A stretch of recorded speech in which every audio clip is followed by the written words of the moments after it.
Stanley went around touching every little thing in the office, but it didn't make a single difference, nor did it advance the story in any way.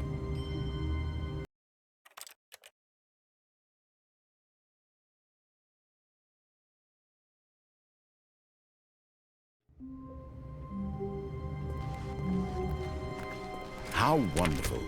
Oh, please. Are you really just doing this for the achievement?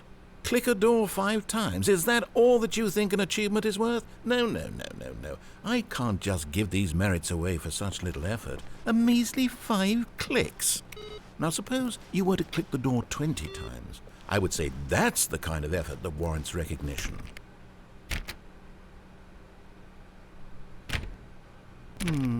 I have to say I'm still not feeling the satisfaction of witnessing true effort for a noble cause. Perhaps 50 clicks will do it. Yes, almost certainly 50 clicks.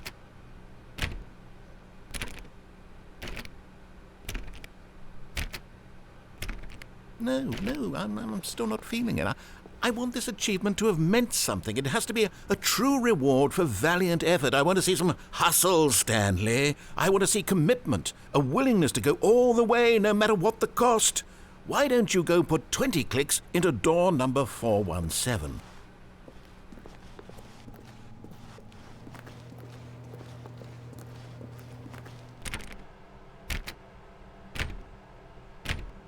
Oh, great. Now, go click a few times on door 437.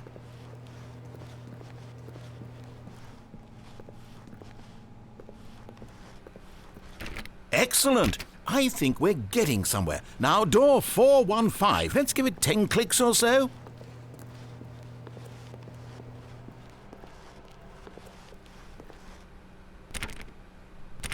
Now, back to door number 437.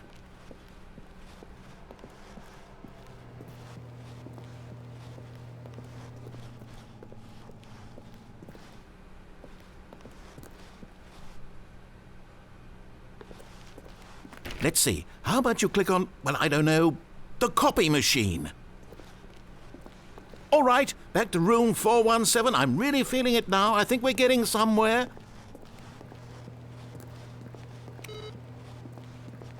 Okay, now go climb on employee 419's desk.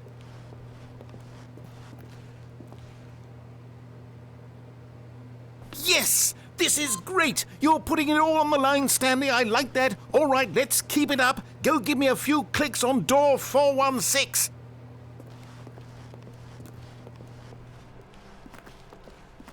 We've almost got it! Now the copy machine, do that one again!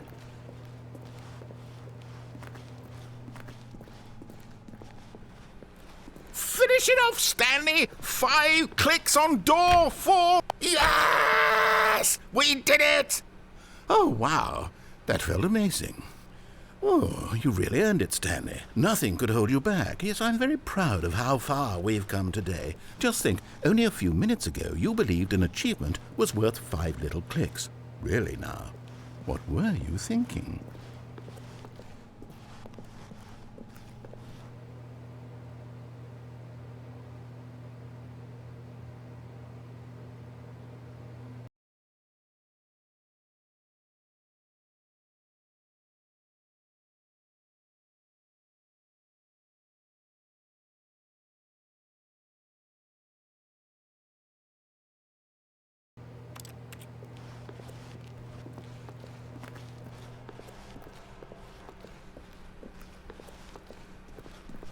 When Stanley came to a set of 2 open doors, he entered the door on his left.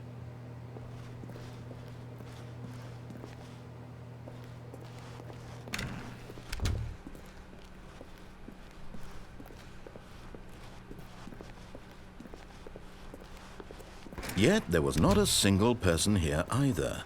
Feeling a wave of disbelief, Stanley decided to go up to his boss's office, hoping he... Coming to a staircase, Stanley walked upstairs to his boss's office. But Stanley just couldn't do it. He considered the possibility of facing his boss, admitting he had left his post during work hours. He might be fired for that. And in such a competitive economy, why had he taken that risk? All because he believed everyone had vanished. His boss would think he was crazy. And then something occurred to Stanley. Maybe, he thought to himself, maybe I am crazy. All of my co-workers blinking mysteriously out of existence in a single moment for no reason at all. None of it made any logical sense. And as Stanley pondered this, he began to make other strange observations. For example, why couldn't he see his feet when he looked down? Why did doors close automatically behind him wherever he went? And for that matter, these rooms were starting to look pretty familiar. Were they simply repeating? No, Stanley said to himself, this is all too strange. This can't be real. And at last, he came to the conclusion that had been on the tip of his tongue. He just hadn't found the words for it. "I'm dreaming!" he yelled. "This is all a dream." Oh, what a relief Stanley felt to have finally found an answer, an explanation. His co-workers weren't actually gone. He wasn't going to lose his job. He wasn't crazy after all. And he thought to himself, I suppose I'll wake up soon. I'll have to go back to my boring real-life job pushing buttons. I may as well enjoy this while I'm still lucid. So he imagined himself flying and began to gently float above the ground. Then he imagined himself soaring through space on a magical starfield, and it too appeared. It was so much fun, and Stanley marveled that he had still not woken up. How was he remaining so lucid? And then perhaps the strangest question of them all entered Stanley's head. One he was amazed he hadn't asked himself sooner. Why is there a voice in my head dictating everything that I'm doing and thinking? Now the voice was describing itself being considered by Stanley, who found it particularly strange. I'm dreaming about a voice describing me, thinking about how it's describing my thoughts, he thought. And while he thought it all very odd and wondered if this voice spoke to all people in their dreams, the truth was that, of course, this was not a dream. How could it be? Was Stanley simply deceiving himself, believing that if he's asleep, he doesn't have to take responsibility for himself? Stanley is as awake right now as he's ever been in his life. Now, hearing the voice speak these words was quite a shock to Stanley. After all, he knew for certain, beyond a doubt, that this was in fact a dream. Did the voice not see him float and make the magical stars just a moment ago? How else would the voice explain all that? This voice was a part of himself too. Surely, if he could just... He would prove it. He would prove that he was in control, that this was a dream. So he closed his eyes gently, and he invited himself to wake up. He felt the cool weight of the blanket on his skin, the press of the mattress on his back, the fresh air of a world outside this one.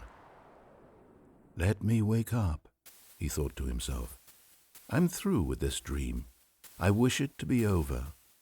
Let me go back to my job. Let me continue pushing the buttons. Please, it's all I want. I want my apartment and my wife and my job.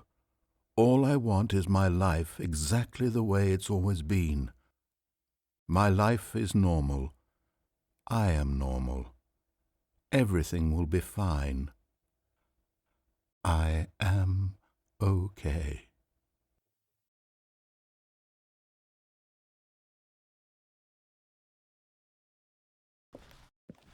Stanley began screaming.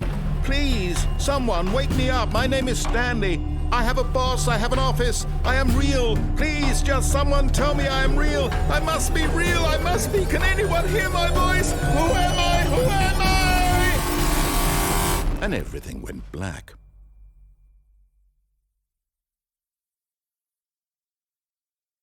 This is the story of a woman named Mariella.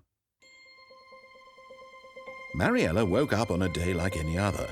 She arose, got dressed, gathered her belongings, and walked to her place of work. But on this particular day, her walk was interrupted by the body of a man who had stumbled through town talking and screaming to himself, and then collapsed dead on the sidewalk. And although she would soon turn to go call for an ambulance, for just a few brief moments, she considered the strange man. He was obviously crazy. This much she knew. Everyone knows what crazy people look like. And in that moment, she thought to herself how lucky she was to be normal. I am sane. I am in control of my mind. I know what is real and what isn't. It was comforting to think this, and in a certain way, seeing this man made her feel better. But then she remembered the meeting she had scheduled for that day, the very important people whose impressions of her would affect her career, and by extension, the rest of her life. She had no time for this, so it was only a moment that she stood there, staring down at the body. And then she turned and ran.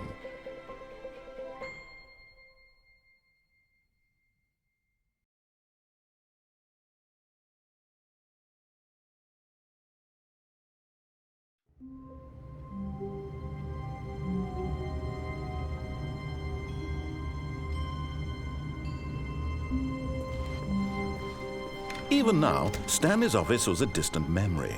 What did it look like? There was a computer, perhaps, and a painting. Was it a painting or a photo? He could no longer recall. No matter how hard Stanley looked, he couldn't find a trace of his co-workers.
At first, Stanley assumed he'd broken the map, until he heard this narration and realized it was part of the game's design all along. He then praised the game for its insightful and witty commentary into the nature of video game structure and its examination of structural narrative tropes.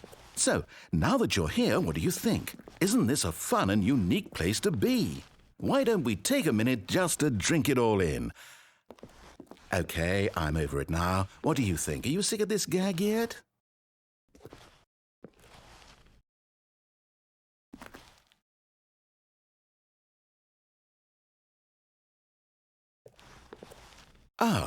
Then in that case we'll continue. But now, here comes the real question. What do you think would have happened if you had told me that you wanted this to stop? Do you think it would have been particularly different? Would I have taken the same idea but rephrased it superficially to fit that answer? Perhaps you never would even have thought of it if I hadn't brought up the issue in the first place. Oh, now think about it. Will it be worth it for you to restart and then come back here just to do the other option? Clearly, this whole gag takes some time. What if the other option is even longer? How long will you spend in total just to have heard all the narration? Oh, and this is rich. Perhaps you've just played the other option, and now you've come to see what happens in this one. So, what do you think? Which choice was the better one? Imagine if you had selected Continue on your first playthrough, how tantalizing it would be not knowing what happens when you pick the other option. Indeed, you are one of the lucky ones. Though if the other option is really miserable to listen to, then perhaps you're not. In fact, I'm just going to say that no one who's listening to this is lucky. Well now, I've built up the other option so much that I'm going to stop talking and leave you to your decision whether to come back here, continue with the game, or just sit in this spot forever and ever. Cheers.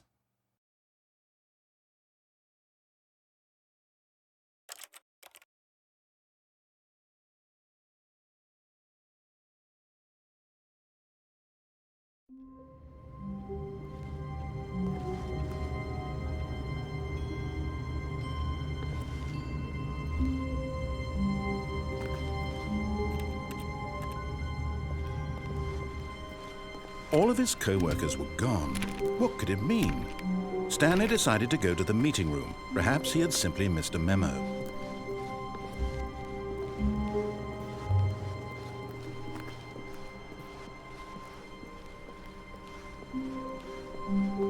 When Stanley came to a set of 2 open doors, he entered the door on his left.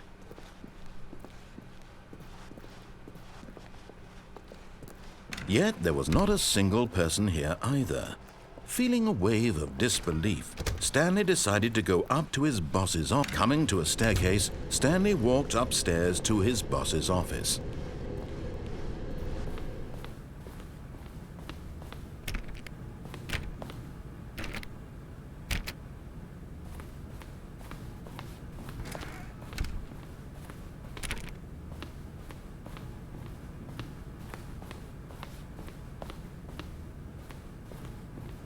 Stepping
All of his co-workers were gone.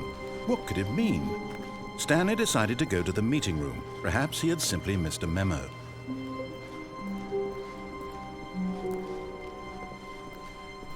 When Stanley came to a set of 2 open, this was not the correct way to the meeting room, and Stanley knew it perfectly well. Perhaps he wanted to stop by the employee lounge first, just to admire it. Ah, yes, truly a room worth admiring. But eager to get back to business, Stanley took the first open door on his left. Stanley was so bad at following directions, it's incredible he wasn't fired years ago. Look, Stanley, I think perhaps we've gotten off on the wrong foot here. I'm not your enemy, really, I'm not. I realize that investing your trust in someone else can be difficult, but the fact is that the story has been about nothing but you all this time. There's someone you've been neglecting, Stanley. Someone you've forgotten about. Please, stop trying to make every decision by yourself. Now, I'm not asking for me, I'm asking for her. This is it, Stanley. Your chance to redeem yourself, to put your work aside, to let her back into your life. She's been waiting. That's her, Stanley. You need to be the one to do this, to reach out. Oh, no, you can't. Did you just unplug the phone? No, that wasn't supposed to be a choice. How did you do that? You actually chose incorrectly? I didn't even know that was possible. Let me double check. No, it's definitely here, clear as day. Stanley picks up the phone. He's taken to his apartment where he finds his wife, and the two pledge themselves to one another. Music comes in, fade to white, roll credits. Not picking up the phone is actually somehow an incorrect course of action. How is that even possible? None of these decisions were supposed to mean anything. I don't understand. How on earth are you making meaningful choices? What did you... Wait a second. Did I just see... No, that's not possible. I can't believe it. How had I not noticed it sooner? You're not Stanley. You're a real person. I can't believe I was so mistaken. This is why you've been able to make correct and incorrect choices. And to think I've been letting you run around in this game for so long. If you'd made any more wrong choices, you might have negated it entirely. It's as though you completely ignored even the most basic safety protocol for real-world decision-making. Or did you not grasp the severity of the situation? Well, I won't have that kind of risk on my watch. I'm going to stop the game for a moment so we can educate you properly on safe decision-making in the real world. Please observe this helpful instructional video. Choice. It's the best part of being a real person, but if used incorrectly can also be the most dangerous. For example, in this scenario, a hypothetical real person named Stephen has a choice. He could spend years helping improve the quality of life for citizens of impoverished third world nations. Or he could systematically set fire to every orphan living in a 30-kilometer radius of his house. Which choice would you make? Remember that unlike here, the real world makes sense, and at no time should you make a choice that does not conform to rational logic. If you find yourself speaking with a person who does not make sense, in all likelihood, that person is not real. Allow the person to finish their thought, then provide an excuse why you cannot continue talking. Turn to a partner and practice saying, "My goodness, is it 4:30? I'm supposed to be having a back, sack, and crack."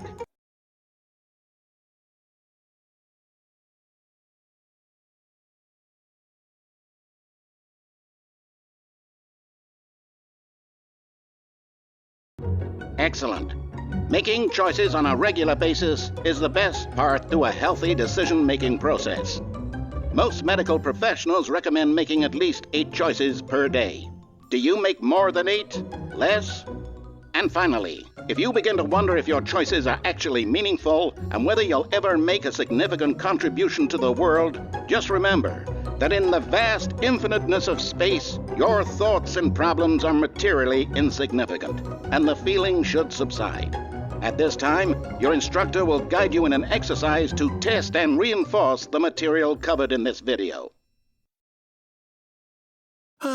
Welcome back. You may have noticed that this room has begun to deteriorate as a result of narrative contradiction. But not to worry. Now that you're properly informed on good decision-making, we're going to revisit a choice you made just a few minutes ago and see what the correct thing to do would have been. This way, please.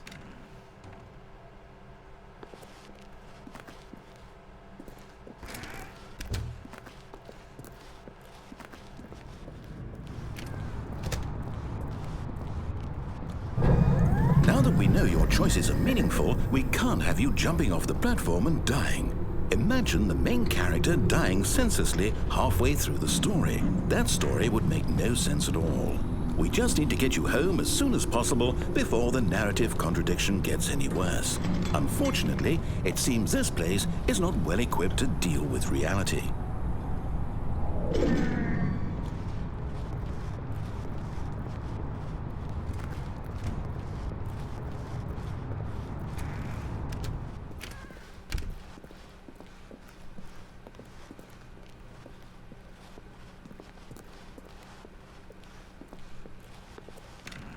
Almost there. You'll take the door on the left, back to the correct ending, the story will have resolution once again, and you'll be home free in the real world.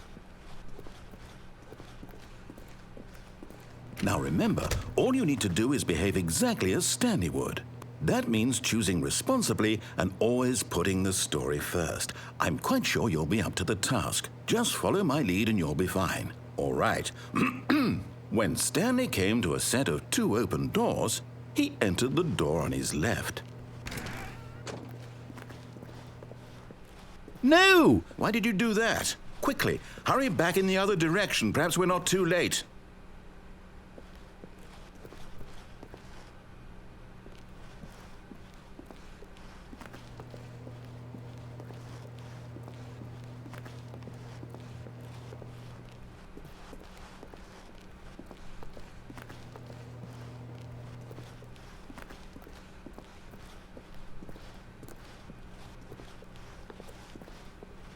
Oh, it's ruined. I can't believe, after everything we talked about, that my story, you've destroyed my work. Why? For what? What did you get out of that? What did you think was so special about seeing the game undone, left here like so much garbage? It's worthless now. And what am I supposed to do? Even if there were a way to continue, would it be worth it?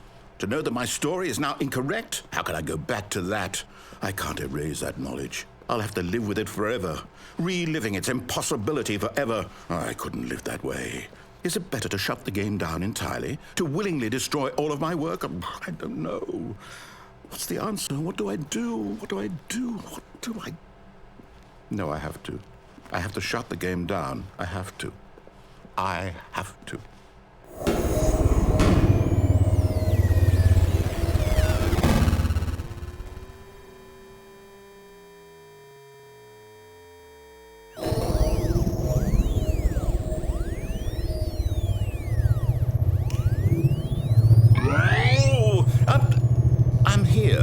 I'm still here in this pile of rubbish, with you, who thought you were so clever. Now look where we are. My entire game is destroyed. It was the only thing in the world that was mine, and you've run it into the ground. What, did you think that would be funny? You just had to see? Didn't I impress upon you how important it was to be like Stanley? He actually knows how to do what I tell him to. He understands that if I say to do something, there's a damn good reason for it. That thought hadn't even occurred to you, had it? That there's a world outside of you? You're a child. Oh, my story. If you'd just gone through the door on the left, you would have seen it. There was a whole underground facility. You would have destroyed it and been victorious. It would have been so perfect. I worked so hard on it. I tried so hard. Behave exactly as Stanley would. That means choosing responsibly and always putting the story first. I'm quite sure you'll be up to the task. Just follow my lead and you'll be fine. All right. When Stanley came to a set of 2 open doors, he entered the door on his left. No! Why did you do that? Quickly, hurry. Behave exactly as Stanley would. That means choosing responsibly and always putting the story first. I'm quite sure you'll be up to the task. Just follow my lead and you'll be fine. All right. When Stanley came to a set of 2 open doors, he entered the door on his left.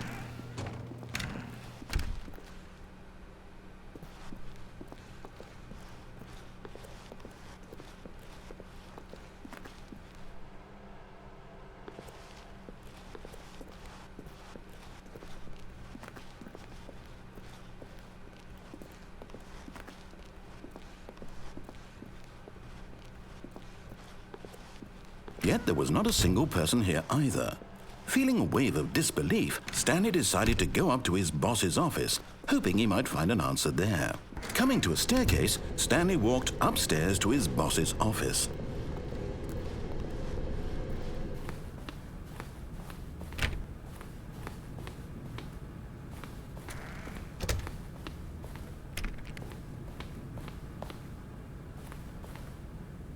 Stepping inside his manager's office, Stanley was once again stunned to discover not an indication of any human life.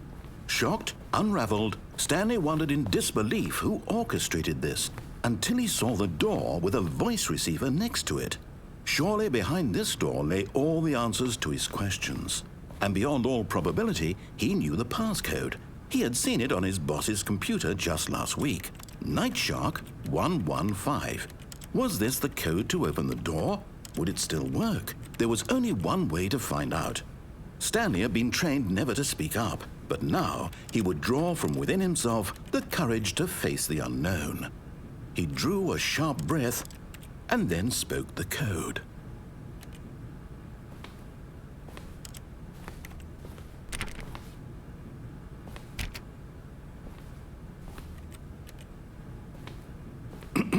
Stanley spoke the code. Night Shark 115. He spoke it into the receiver, right there on the wall.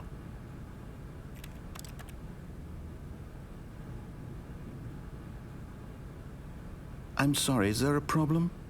You didn't mishear me, did you? Please speak the code into the receiver. Otherwise, we can't get on with the story. This is a crucial step.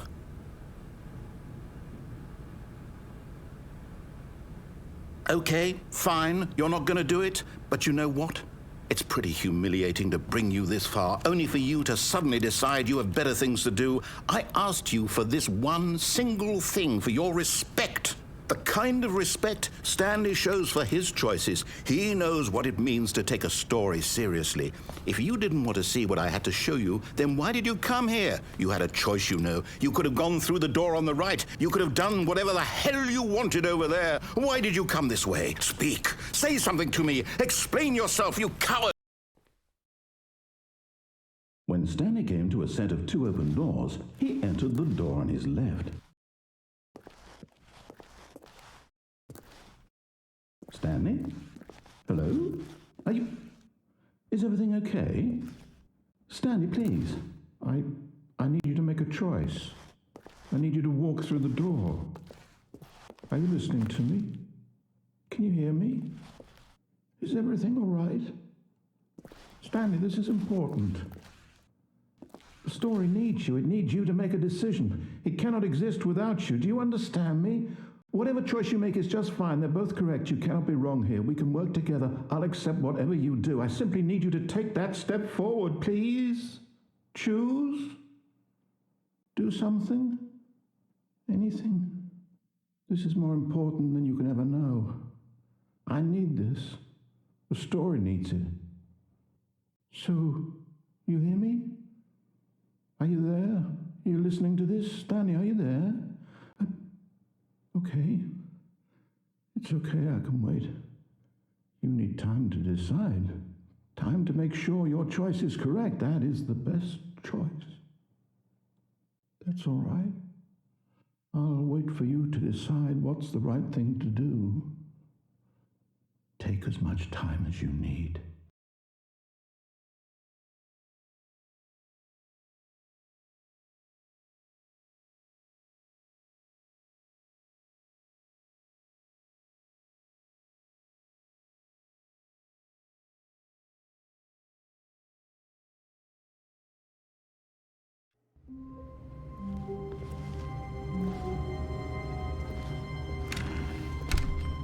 But Stanley simply couldn't handle the pressure. What if he had to make a decision? What if a crucial outcome fell under his responsibility? He had never been trained for that. No. This couldn't go any way except badly. The thing to do now, Stanley thought to himself, is to wait. Nothing will hurt me. Nothing will break me. In here I can be happy forever. I will be happy. Stanley waited. Hours passed, then days. Had years gone by? He no longer had the ability to tell. But the one thing he knew for sure, beyond any doubt, was that if he waited long enough, the answers would come. Eventually, someday, they would arrive. Soon, very soon now, this will end. He will be spoken to. He will be told what to do. Now it's just a little bit closer. Now it's even closer. Here it comes.